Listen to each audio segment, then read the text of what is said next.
Welcome to the Business of Biotech.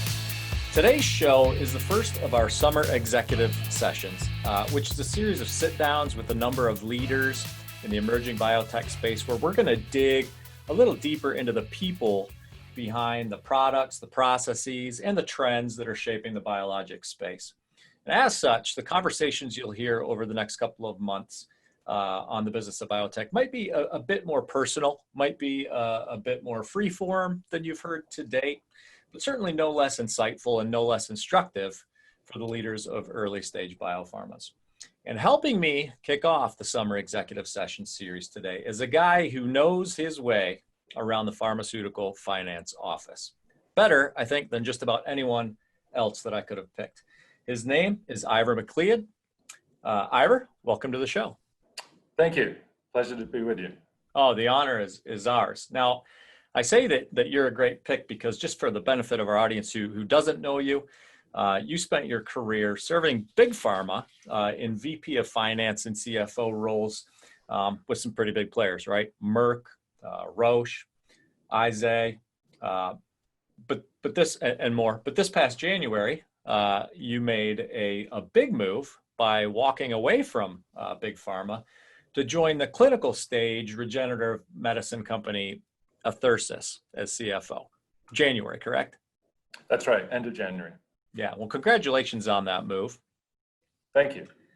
So we're going to, a little bit later in our conversation, Ivor, I want to talk with you about what prompted that move, the why behind that move, and we'll get to that shortly. But first, I want to kind of dig into your pharma finance worldview or philosophy, if you will, because you and I chatted for a few minutes last week, and one of the things that you said that struck me was that you're a finance guy who has resisted the finance guy persona, you know, somewhat of a reluctant finance guy. Yet, I mean, you're highly educated in finance, you're a CPA, you're an MBA, studied mathematics and economics at St. Andrews. Before, you know, and you've embraced that mantle.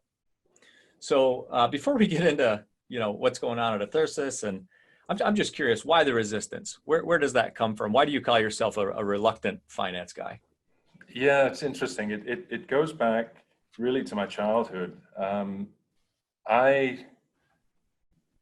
how long do we have? So I was very close with my godfather, Godfrey. And Godfrey was in the Navy, and he served on HMS Hermes, which I believe was the first purpose-built aircraft carrier in the world. It sunk during the war. It was sunk by the Japanese, and Godfrey survived. Anyway, as a child, he told me all these stories. Every birthday and Christmas, he would send me books about Horatio Hornblower. This was Napoleonic War, Navy stuff. Mm-hmm. Anyway, it really got me excited about the Navy. And I wanted to join the Navy, as most kids do, I suppose. But my eyes have never been good. I mean, I have terrible vision. Without contacts, I probably couldn't find my way across a room. And I was disappointed to find out that the only way I could get into the Navy was to be a doctor. So I wanted to be a doctor. And this was as a child. So I studied biology and knew I had to be good at biology. So really got into the experiments and everything else. Unfortunately, every time I took an aptitude test, it was showing I was a numbers guy, mathematics, logic, all this type of stuff. And I kept resisting it. I resisted it all the way to college. And actually, even in college, I started off studying the sciences, but ended up in economics, which was more sort of mathematics. And anyway, it was really a pushback and my desire to join the Navy. Yeah. And I actually resisted all the way. When I graduated from St. Andrews, I had a couple of choices. I could go into public accounting, or I could have a shot at the Navy. But with my eyes, I just didn't have a chance. So ended up coming to the States. Yeah. And over the course of time, you've sort of reconciled your, I guess, I don't want to say inability, because I'm sure you had the ability, but the choice. You reconciled the choice by, really pursuing your passion for science as well, by committing your career to, running point on finance in the pharma space. So where is that interest in science? Where does that come from? Yeah, that's been with me my entire life. My dad is a world-renowned physicist. He's in optics, thin films, optical coatings. And as a consequence, I've always been surrounded by scientists. And it's interesting because, yes, I would say I finally surrendered and became a finance guy, but I'd like to think of myself as an amateur scientist. Yeah. And that's really where my interest in healthcare came about. Yeah, yeah. Yeah, and that's another area that I wanted to kind of focus on. Is in our brief chat last week, we talked about the different languages that finance people in general and science people speak, and when those two worlds come together in a pharma environment, there's often some, I don't know if I'd call it friction, but disconnect for sure. And your unique background and interests, I think have sort of bridged a gap there. So tell us a little bit about that. When you consider yourself sort of a translator between, and this is using your words, the quarterly finance language spoken by CFOs and the milestones language spoken by scientists. How does that kind of play out for you in practice, and how have you kind of honed that ability? Yeah, so it really started when I first got involved in pharmaceuticals, and I realized there was a little bit of a disconnect. In the finance world, everything's about the end of the month, the end of the quarter, whereas in the science world, it's milestone to milestone. And I realized very early on that business acumen is critical to be successful in finance. So I took the time to sit down with the scientists and understand their world, and then try and put in layman's terms my world. And this is things like understanding the difference between cash and accrual, understanding that when you commit and actually have activity, one has to record an expenditure. Simple things really, but and then in return, they taught me about their world, what all the acronyms stood for. You'll find that in pharmaceuticals, in particular, acronyms are overused. And the unfortunate thing is that the same acronym can mean something completely different. I mean, If you just look at R&D, for example, everyone thinks of research and development, but in the transportation industry, that means receiving and departure. Mm-hmm. So, and it's those types of things. And it's probably, I mean, aside from having multiple meanings within a space, some of these acronyms may be familiar in one geography or nation and not in another, or culture. And believe me, your point is not lost on me. Our audience knows that I'm relatively new to this space, so I'm learning, quite rapidly. The acronym issue is not lost on me. Yeah. So over the years, it's become a very good relationship. I like to think that I've earned the trust of the scientists. They tend to tell me everything. I get involved in contracts. When you have scientists negotiating contracts, yes, they're interested in outcomes, but they're not necessarily paying close attention to the structure of the contract. So for example, if a company wants all the money up front, maybe that's a blind spot for the scientist. Whereas the finance person would say, well, wait a minute. Don't we want at least some of the work before we pay the money? Right. And looking at these types of things. So, and I have to say at Athersys, it's really not a problem at all. It's a small company and a very, very talented leadership team. And we all draw outside the lines. There aren't really necessarily firm job descriptions. Sure. And so there really isn't this language barrier, not at all. Yeah.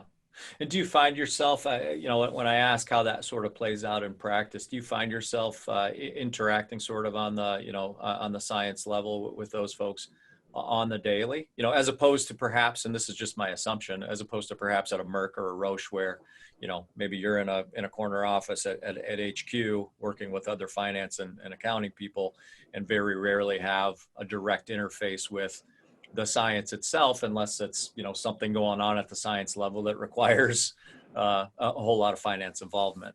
I mean, kind of paint that picture for me. No, you're exactly right. I mean, one of the refreshing things about joining Athersys is I go to the office next door to get a decision. I don't have to fly across the Atlantic. And it is that type of atmosphere. When you work at Merck and you have hundreds of clinical studies, whereas at Athersys we have 2 phase 3s.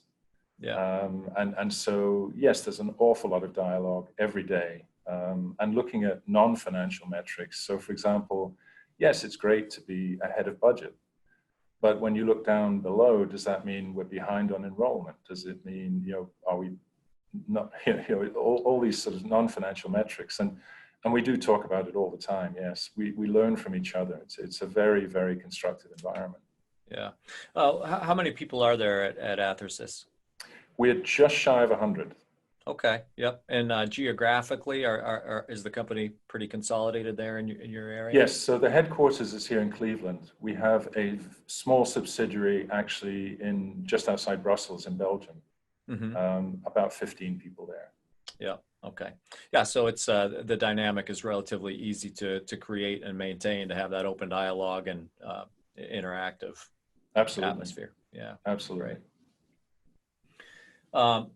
Your decision to make the move back in January. Tell me about that. I mean, it's you've told me a little bit about it being some inspiring work, obviously, and that's important. You've got to be inspired to make a move like that. But it had to have been a pretty radical adjustment for you to go from big pharma to a small company.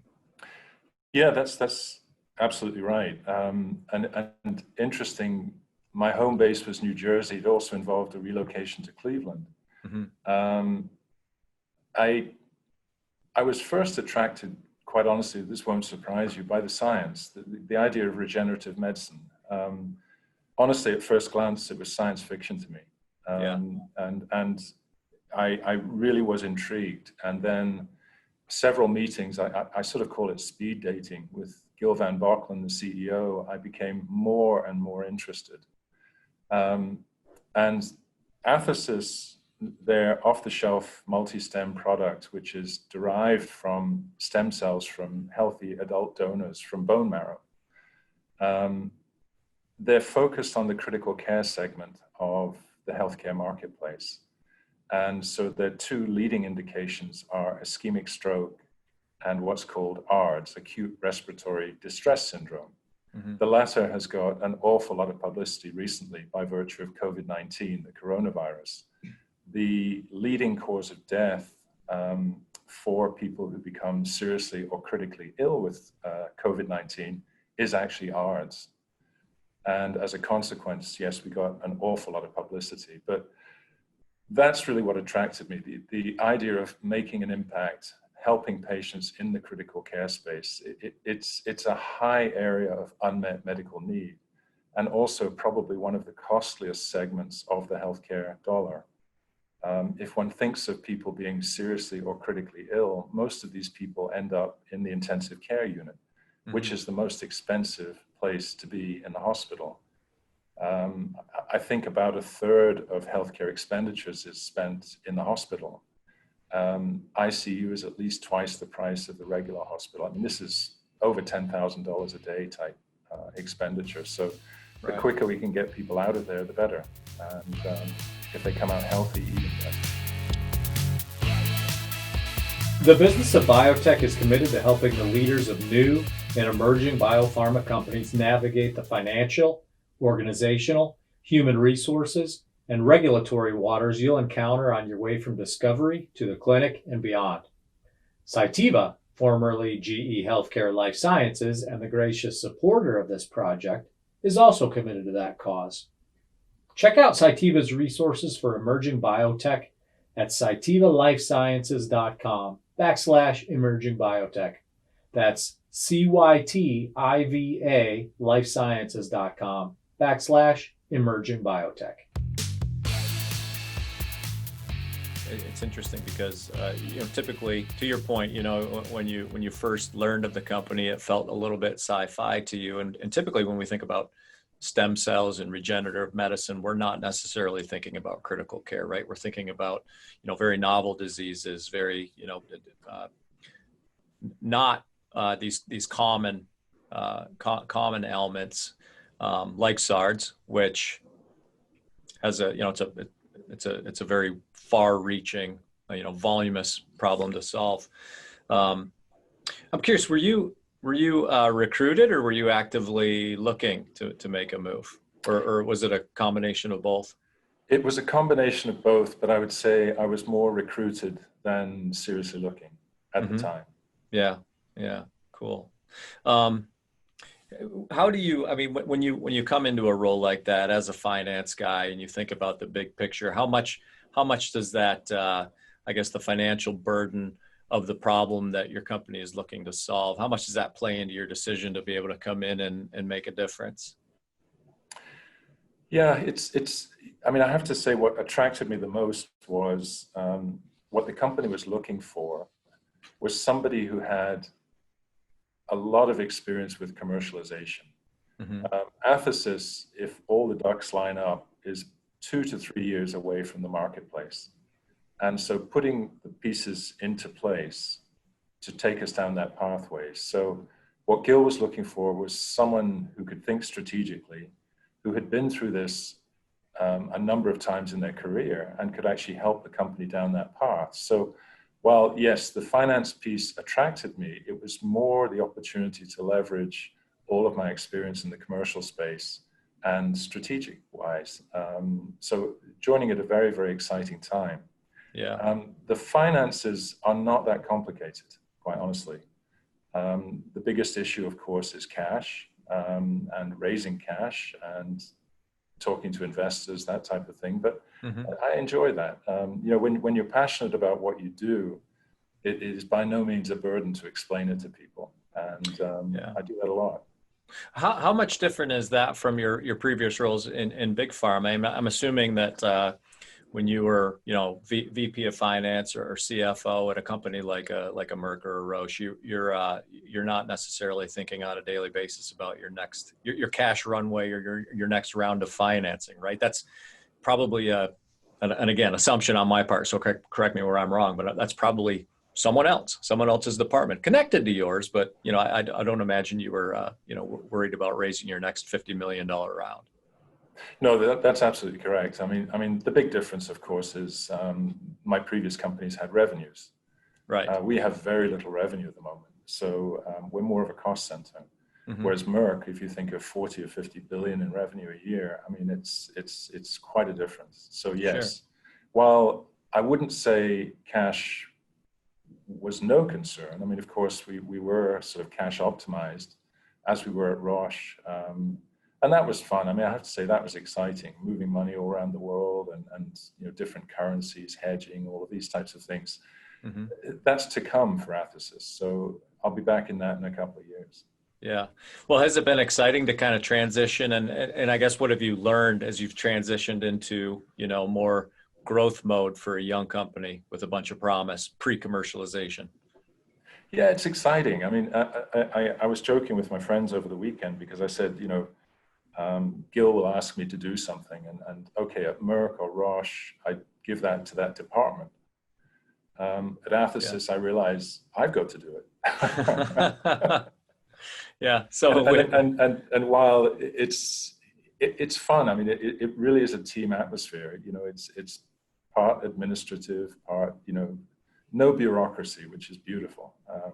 And being of the size we are, we can control that as we grow. So great culture, and yeah, it's refreshing to actually know that you're making a contribution. One can kid oneself in a company of 80,000 people that you're really having an influence. And you are to some extent, but at Athersys, it really shows. Yeah, that's excellent. As we sit here and talk right now, we're experiencing some spikes in the pandemic. Things were looking good there for a few weeks, and now we're hearing some more bad news in different areas of the country about where this thing could go. And it's it's impossible and foolish to have a conversation like this without talking about the impact of the COVID-19 pandemic on what it is that you're doing. So let's talk about that a little bit. How has the pandemic kind of affected specifically the finance game there? Yes. So on the finance side, well, first of all, as a company, we took all the appropriate steps early on. If you could work remotely, please do. We made sure everyone was enabled in order to be able to do that. We appropriately social distance. We wear masks at work. I mean, the issue for us really is we were on the front line. We still are on the front line because we're actually the only company that has fast track designation for a potential ARDS therapy. And 6 weeks, we negotiated with the FDA a protocol. And actually, this was for COVID-19 induced ARDS. And in record time, I mean, this 6 weeks, it may sound like a long time, but normally this takes months. We got the protocol approved, we got sites up and running, and we enrolled our first patients. So we're actually engaged in a phase 3 study for COVID-19 induced ARDS. So that's on the science side. With regard to the office, what I think we've discovered is just how much one can do remotely / virtually. If you had told me all of the things that we've accomplished in the last month and a half, 3 months ago, that they could all be done virtually, I'd have said that's not possible. I mean, one really good example is we did do a capital raise. We raised over $50 million, and it was completely virtual. Normally one takes a roadshow, one has to visit New York, Boston, Chicago, San Francisco, pitch investors, go out with banks, and it's a lengthy process. This was highly efficient. We worked with Bank of America, Merrill Lynch, and I was joking the other week, I know 15 or 20 people there just by their voice. I've never actually met them. Right. Yeah. It's that is fascinating, and it makes me, as I sit here and I think about it, yeah, I'm sure you're no stranger to the J.P. Morgan show, right? The J.P. Morgan event that kind of squeaked in under the wire, right? This past January before things got really bad, and that show is noted for its for its opportunity for new and emerging biopharmas, early stage folks to go out there and pitch and network and raise funds. That's, it makes me wonder what's the necessity. Does the necessity of an event like that kind of lose its edge or lose its shine as we discover the things that we can do virtually? Do you see something like that, coming back the way that it used to be? It's a great question, and one that I think we all want the answer to. I think to some extent, yes, but we've been participants in several virtual healthcare conferences. In fact, the recent Bank of America healthcare conference, we had one of the better attended talks, and it was all virtual. Well, you're familiar with J.P. Morgan and this running from room to room, trying to get into a room. Some of them are empty, some of them are packed. You can never get around it and around all of them. And so I think there will be a combination. I mean, the thing that is missing is the sort of opportunistic, you bump into somebody, and it's missing really. It's very formal presentation, questions during the presentation, but there's no talk around the coffee machine or this type of thing. And I find that incredibly valuable. Just catching up with people that I've known for a while, haven't seen for a while. And sometimes it develops into a business opportunity. So I think some combination of the two, but I think, one wonders what'll happen in January. Hopefully by then we've got something sorted out, but right now it just doesn't look good, does it, in the near term? Yeah, and that's, I mean, kudos to you for taking advantage of the tools, at hand to keep business moving and do it efficiently. whether it's related to financing or as you said, the science and keeping the business going. How much of that do you? Well, first, let me ask you: were there any cons to that experience? Right? Were there any elements of that experience that were less than ideal? Perhaps with the exception of what you already noted, only knowing people by voice.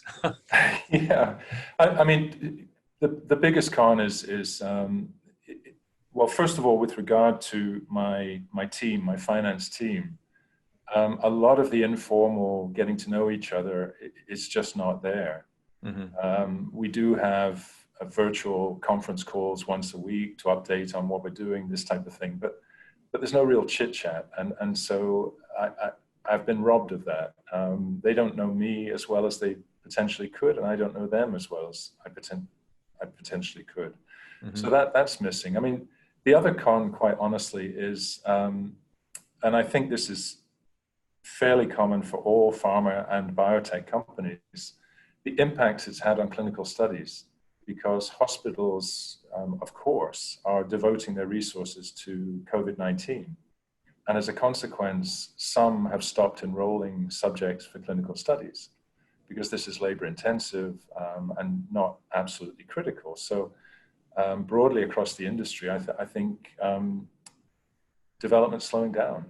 And one hopes that it'll get back to normal quickly, but this will have a consequence, and it's unfortunate. We've managed so far to keep going, but of course, even we can't say what's going to happen in the next 3 to 6 months.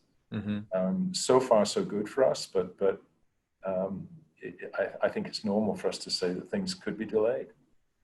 Yeah, and you've got, I mean, your company's unique in this context, in this situation, in that you have a phase 3 therapy that has an immediate application in the here and now of the pandemic, immediate potential application. For those companies that, perhaps are working, trying to build a company early stage in a therapeutic area that isn't directly tied to the public health emergency that we face right now, what advice would you give them from a finance and kind of cash runway and perseverance standpoint?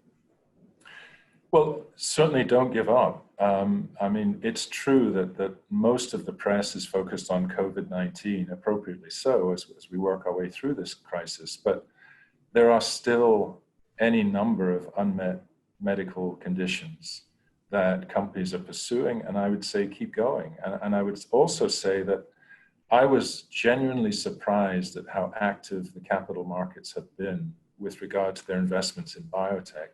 Mm-hmm. Again, while all of the press is focused on COVID-19, not all the companies are focused on COVID-19, and there's been some very successful oncology capital raises, many different companies succeeding under the radar, so to speak. So definitely don't give up hope, keep going, and you'd be surprised. It's actually more positive than one would think. Yeah, good. You mentioned, you alluded just a few minutes ago to sort of the recruitment angle to bring you onto the company at a strategic time, because you're, to your point, in an ideal world, 2 to 3 years out from commercialization. Tell me a little bit about that strategy around finance when you're in that transitionary phase. On previous episodes of the podcast, we've talked about financial strategy during other transitionary periods, like moving out of the incubator, making capital investments, that kind of thing. But I guess just give me some insight into where the company's mindset is, bringing Ivor on at this particular juncture when signs are pointing to the potential to be commercial in a couple of years. Yeah, I mean, great question. So at this particular juncture, it is exciting because we have fast track designation on our 2 leading indications, which are both in phase 3. So there's an awful lot to think about. So probably not necessarily in order of importance. You've got to think about reimbursement. Who's going to pay for the medication? How much are you going to charge? How are you going to distribute it? How are you going to manufacture it? Where are you going to manufacture it? What sort of sales force? Do you need a sales force? Can it be done virtually? Can it be done, does it need to be in person? What type of medical staff are you going to have on board? How many do you need? You know, how concentrated is the business? All of these sorts of questions. And then I think probably where I can assist the most is making the prioritization of all of these different things, because everything's competing for resources, and you certainly don't want to be too late to the game, but also you don't want to be too early. And so of critical importance is, of course, completing the trials successfully, but then you have to be ready to manufacture. So all of these types of things. And it leads to very interesting discussions. And then, I mean, another question for us is, should we partner? Should we go alone? We've been in discussions with a number of companies, a number of different interesting structures. Those are questions that need to be answered. Do you tap into the competence of an existing company, or do you build your own? What capabilities do you need, you know, et cetera? Yeah. That's an interesting point, and another one that I imagine you probably bring a lot to the table. When you were working for some of the big pharma brands, I imagine you were very often on the buy side of licensing agreements and mergers and acquisitions. We just put an article together a few days ago about points of failure in M&A and licensing deals. I imagine you've seen a lot of success, a lot of failure, and now that you're on the side of the equation that would most likely be the the licensor, or the child in the partnering relationship. You've got some insight into what mistakes you don't want to make. Yes, no, that's absolutely true. I mean, we learn from our bumps and bruises. I mean, one of the things that's really, and part of it is having been in the industry for so long, you know a lot of people. So you're quite well networked. So you know who to go to in the various companies to eliminate all the backwards and forwards, the unnecessary backwards and forwards, to get a straightforward, yes, we're interested versus no, we're not. And so I've been able to reach out to a number of people that I've known throughout the years. And that's been very valuable. But you're right, I've been on both sides of the table. I mean, the irony was when I left Merck to join AZI, one of the things that we did after a year was negotiate a global deal with Merck. And it was interesting being on the other side of the table, knowing how these people think. Right. In fact, I had to disqualify myself from certain negotiations just because it was a little bit of a conflict. But sure, yeah. And I mean, having been in those positions, you probably saw companies that had big aspirations, small companies that had big aspirations come in and kind of get eaten by the machine. And you certainly don't want that to happen to the company you're working for now. That's right. No, that's absolutely right. Not now, anyway. Yeah, right. Not now. Yeah. Excellent. Well, we're running a bit short on time here, Ivor, but I want to give you an opportunity to share concluding thoughts specifically, or wisdom specifically for leaders of emerging biotechs who we're talking to here today. Given your unique experience coming from the big guys down to Athersys, what would be your golden nugget? Gosh, that's a great question. I think one of the things that I've realized and been around since my time at Athersys is passion is contagious. Being passionate. I think the advice I would give emerging biotechs is stay passionate about what you do. Make sure you're passionate about what you do. And like I say, it's contagious. If you enjoy talking about what you do and you're passionate about it, it will lead to all kinds of different opportunities and possibilities. Everything from fundraising to potential partnerships to being successful. Stay passionate. To turning from a finance guy to a amateur scientist back to a finance guy, and then kind of embracing both those roles. Yeah, I enjoy it. That's great. Well, thank you, Ivor. I appreciate the time. It's been a nice chat. We hope to have you on again sometime soon. I know we covered a lot of ground here, but I've enjoyed the conversation. Thank you, Matt. A pleasure. Thank you very much. So that's Ivor Macleod. I'm Matt Pillar, and this is the Business of Biotech, produced by Bioprocess Online and brought to you by Cytiva. You can access a host of resources hand curated for new and emerging biopharmas at cytivalifesciences.com/emerging biotech. In the meantime, visit bioprocessonline.com to subscribe to our newsletter. Subscribe to this podcast so you don't miss an episode. And thanks for listening.